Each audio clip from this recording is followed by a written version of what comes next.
Hey gamers, today we're going to look at the vintage game, Hang In There. Let's check it out.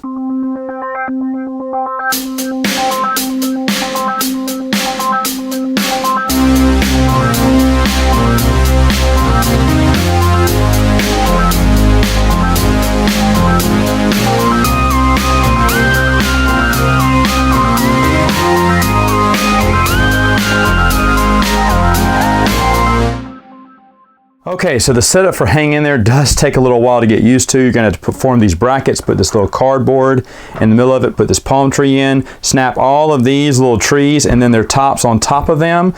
These are the ones with the leaves will help lift up each player. This is for 2 to 4 players. 2 players would play on one of each side, and of course 4 players would be 2 teams of 2.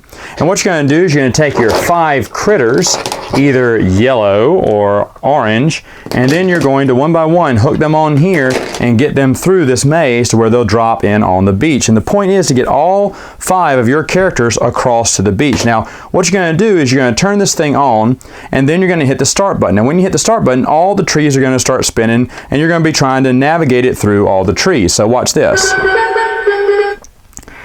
And so here it comes. They all start spinning around. If I time it just right, I can pick it up like that. Whoa, move it to the next one like that. Hey, look out. Now, all the while, other players are moving theirs too. And as you see, it can switch rotation during the game.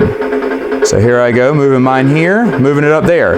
Now that seems easy, but remember, other players are going to be also, and see, look at that, it reversed. Oh no, it may take a while for me to get that one there. But other players could be disrupting your people and bumping your guys out. And if they're bumped out, you're going to have to wait till the end of the round there.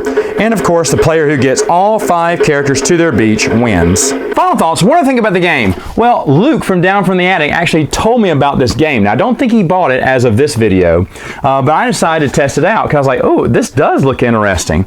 And I don't think I've ever seen it before. It's a fun little, basically skill set game. It is a lot harder than what it looks because when you have another player in there, sometimes they're messing you up on purpose, but a lot of times they're just trying to get their animal across the board too, and they accidentally snag your animal in their tree. They don't care about your animal, so they're trying to knock it off, which makes the game really fun. Now, even though the gameplay is really good, I do have 2 complaints about the game. The first one is the actual base board, the battery-operated board that turns the trees. First time I got one, it didn't work.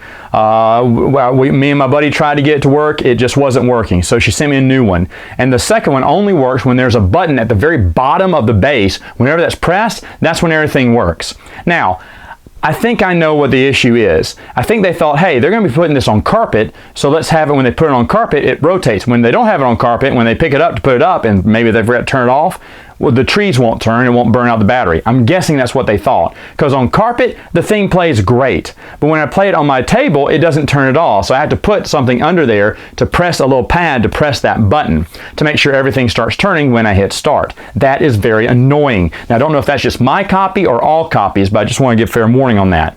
The second thing I do not like about this game is the box insert. It is the worst box insert ever. Throw it, chunk it out, burn it, okay? I got a clear plastic bag, put my stuff in there. Now everything fits great. I'm not jam-packing it in there. There's just no rhyme or reason for that box insert. It makes 0 sense. It makes everything more difficult to put together.